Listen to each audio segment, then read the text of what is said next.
میں آپ سے سوال کرتا ہوں،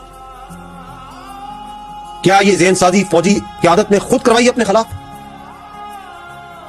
گرفتاری کے چند گھنٹوں میں ملک بھر میں 200 سے زائد مقامات پر صرف فوجی تنصیبات پر حملہ کروایا گیا۔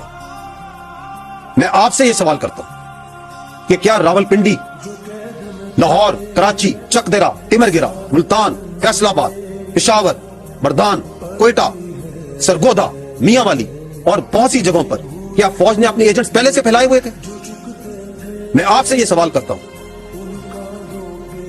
کیا فوجیوں نے اپنے ہاتھوں سے اپنے شہداء کی قربانیوں کو جلایا؟ میں آپ سے سوال کرتا ہوں، کیا ہم نے اپنے فوجیوں کے ہاتھوں سے اپنے دفاع پاکستان کی علامات کو گروایا اور جلوایا؟ آپ مجھے اس بات کا جواب دیں کہ پاکستان کا فخر یوم تکبیر پشاور میں اس کو کیا فوجیوں نے جلایا؟ قلعہ بالا حصار کے آگے آتی اسلحے کا مظاہرہ اور فائرنگ کس نے کی؟ غیر ملکی ذرائع ابلاغ اور شخصیات کو ریاست پاکستان اور فوج کے خلاف مواد کیا ہم نے خود پرووائڈ کیا؟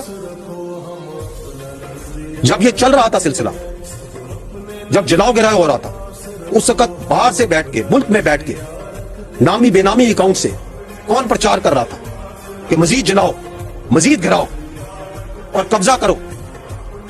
کیا یہ فوج کروا رہی تھی؟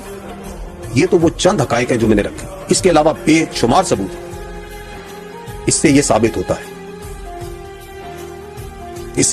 ہوتا ہے کہ بدقسمتی سے جھوٹ، تفریق اور پروپیگنڈا کے علاوہ ایک خاص سیاسی گروہ اور اس کی قیادت کے خلاف کے پاس کوئی اور ہتھیار نہیں رہ گیا۔